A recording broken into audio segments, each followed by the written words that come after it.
नमस्कार। मैं श्रीमती कविता राय राजकीय वरिष्ठ उपाध्याय संस्कृत विद्यालय महापुरा जयपुर में विज्ञान की प्राध्यापक के रूप में कार्यरत हूँ। आइए आज हम कक्षा 11 के सामान्य विज्ञान के पाठ कोशिका कोशिकांग का दूसरे भाग का अध्ययन करेंगे। अब तक हमने कोशिकाओं के विभिन्न अंगों का अध्ययन शुरू किया है, जिसमें हमने केंद्र पढ़ा, कोशिका द्रव्य पढ़ा, प्लाज्मा पढ़ा और कोशिका भित्ति, प्लाज्मा झिल्ली इत्यादि का अध्ययन किया है। आज हम शुरू करते हैं कनाभ सूत्र या माइटोकॉन्ड्रिया से। माइटोकॉन्ड्रिया एक डबल झिल्ली अर्थात दोहरी झिल्ली से बाध्य कोशिकीय संरचना है और ये कोशिकाओं के अधिकांश भाग में पाया जाता है। ये रासायनिक ऊर्जा का स्रोत है।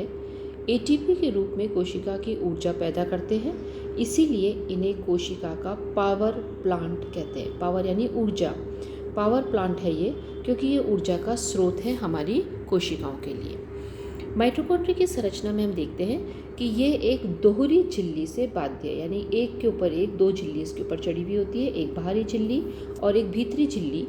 ये झिल्ली फॉस्फोलिपिड और प्रोटीन की बनी हुई होती है। इसकी बाहरी झिल्ली चिकनी होती है, किंतु इसकी जो भीतरी झिल्ली है वो अंदर की तरफ उंगलियों की तरह संरचना, जैसे हमारी उंगली होती है उस प्रकार की संरचनाएं इसकी भीतरी झिल्ली पर पाई जाती है। इन संरचनाओं को हम क्रिस्टी कहते हैं। क्रिस्टी का कार्य होता है कि यह अंदर के सतह का क्षेत्रफल बढ़ा देती है। इन दोनों झिल्लियों के बीच में जगह होती है जिसे हम अंतरकाय कोश कहते हैं। माइटोकॉन्ड्रिया का प्रमुख कार्य ऑक्सीकरणीय श्वसन प्रक्रिया के माध्यम से एटीपी के रूप में कोशिकीय कार्यों के लिए ऊर्जा का उत्पादन करना होता है। हमने पहले भी देखा था, इसीलिए हम इनको ऊर्जा का प्लांट या पावर प्लांट कहते हैं। इनका मुख्य कार्य कोशिकीय श्वसन में है। इनसे आवश्यक ऊर्जा की आपूर्ति एटीपी के रूप में होती है। अब हम अपने 8वें कोशिकांग पर आते हैं, जिसे हम अंतःप्रद्रव्य जालिका कहते हैं। ये जालिका कोशिका द्रव्य में आशयों और नलिकाओं के रूप में फैली हुई होती है। इसकी स्थिति सामान्यतः केंद्रीय झिल्ली से तथा द्रव्य कला के बीच में होती है। जो केंद्रक की झिल्ली है वहाँ से लेकर और द्रव्य कला, जिसे हम प्लाज्मा मेम्ब्रेन भी कहते हैं, उसके बीच में अंतःप्रद्रव्य जालिका पाई जाती है, किंतु ये अक्सर संपूर्ण कोशिका में फैली हुई रहती है। अंतःप्रद्रव्य जालिका दो प्रकार की होती है, चिकनी सतह वाली अंतःप्रद्रव्य जालिका और खुरदरी सतह वाली अंतःप्रद्रव्य जालिका। इसके अनेक कार्य बतलाए गए हैं, जैसे यांत्रिक आधारणा, द्रव्यों का प्रत्यावर्तन, अंतः कोशिकीय अभिगमन और प्रोटीन संश्लेषण।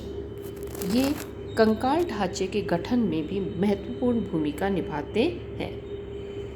चिकनी जालिका लिपिड और स्टेरॉयड संश्लेषण और खुरदरी जालिका प्रोटीन संश्लेषण का कार्य करते हैं। ये थी हमारी अंतःप्रद्रव्य जालिका। अब आते हैं हमारे नवी कोशिकाओं पर, राइबोसोम पे। राइबोसोम जो है वो सूक्ष्म गुलिकाओं के रूप में कोशिका के अंदर पाए जाते हैं। वे कोशिका द्रव्य में बिखरे हुए होते हैं और जालिका से जुड़े रहते हैं। ये विशेष करके अंतःप्रद्रव्य जालिका, जिसे हमने अभी पढ़ा था पहले, एंडोप्लाज्मिक रेटिकुलम के ऊपर पाए जाते हैं। ये प्रोटीन संश्लेषण में विशेष इनका योगदान होता है, सहायक होते हैं प्रोटीन संश्लेषण में। राइबोसोम दो इकाइयों से मिलकर बनता है, एक छोटी इकाई होती है और एक बड़ी इकाई होती है।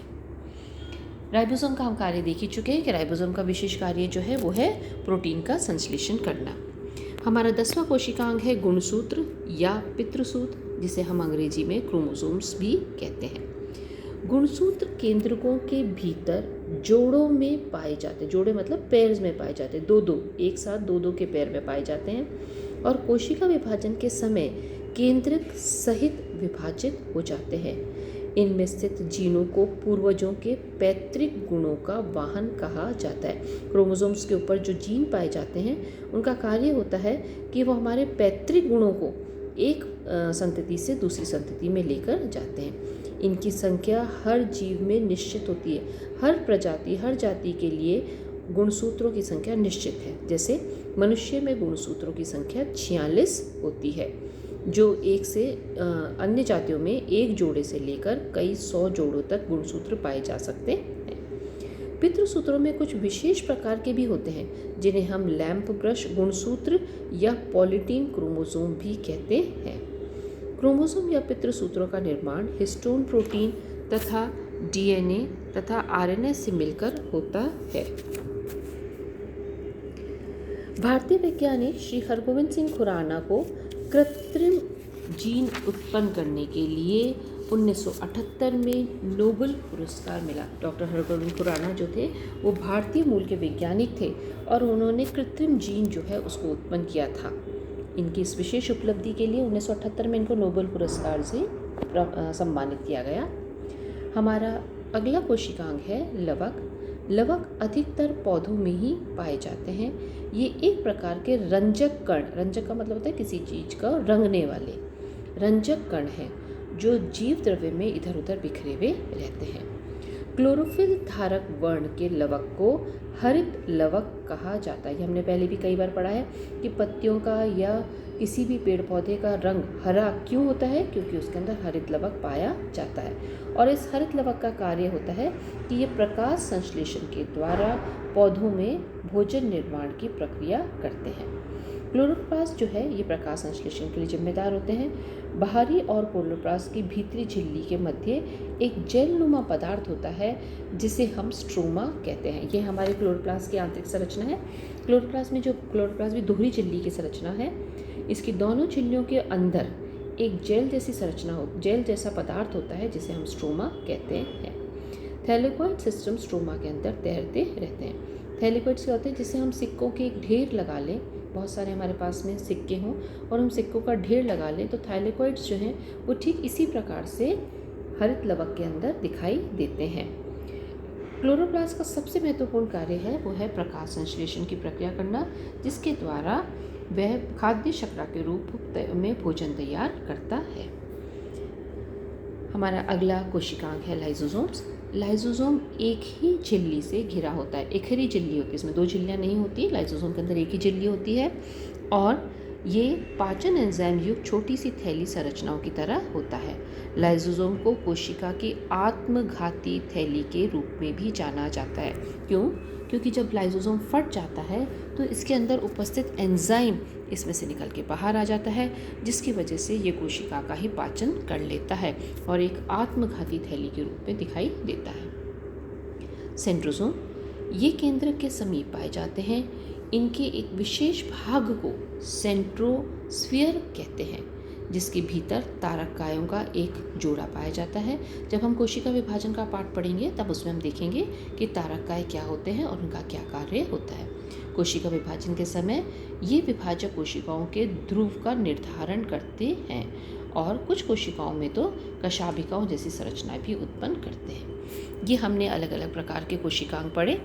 आइए अब हम देखते हैं चित्र में। ये है हमारी जंतु कोशिका और इसके नीचे आप देख सकते हैं ये है पादप कोशिका। जंतु कोशिका और पादप कोशिकाएं मूल रूप से तो एक जैसी होती है, परंतु फिर भी इनके अंदर कुछ अंतर पाए जाते हैं। पहला अंतर है कोशिका भित्ति का। जंतु कोशिका के अंदर कोशिका भित्ति अनुपस्थित होती है, परंतु पादप कोशिकाओं के अंदर कोशिका भित्ति पाई जाती है जो कि सेल्यूलोज की बनी हुई होती है। जंतु कोशिकाओं का आकार छोटा होता है, जबकि पादप कोशिकाएं जंतु कोशिकाओं की तुलना में बड़ी होती हैं। पादप कोशिकाओं के अंदर केंद्रक उनके मध्य में स्थित होता है, केंद्र में होता है, जबकि पादप कोशिकाओं के अंदर केंद्रक जो है वो एक कोशिका के एक ओर पाया जाता है। उसकी जो झिल्ली होती है, उसकी कोशिका भित्ति होती है, उसकी तरफ एक ओर केंद्रक स्थित होता है। जंतु कोशिकाओं के अंदर लाइसोसोम हमेशा उपस्थित होते हैं, लेकिन पादप कोशिकाओं में लाइसोसोम दुर्लभ होते हैं। कहीं किसी कोशिका के अंदर ही लाइसोसोम पाया जाता है। जंतु कोशिकाओं के अंदर लवक अनुपस्थित होते हैं, विशेषकर से हरित लवक जंतु कोशिकाओं में नहीं होते, लेकिन हरे पादपों के अंदर हरित लवक पाए जाते हैं।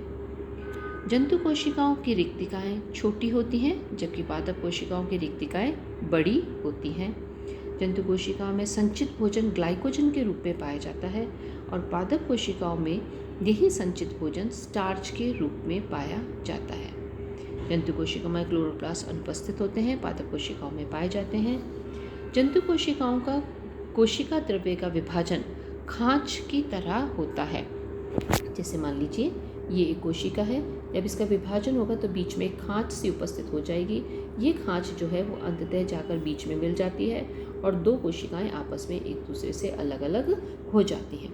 जबकि पादप कोशिकाओं के अंदर बीच के अंदर एक प्लेट का निर्माण होता है और बाद में यही प्लेट जो है वो दो कोशिकाओं को एक दूसरे से विभाजित कर देती है। तो जंतु कोशिकाओं में कोशिका विभाजन खांच के द्वारा होता है और पादप कोशिकाओं में प्लेट निर्माण के द्वारा विभाजन होता है।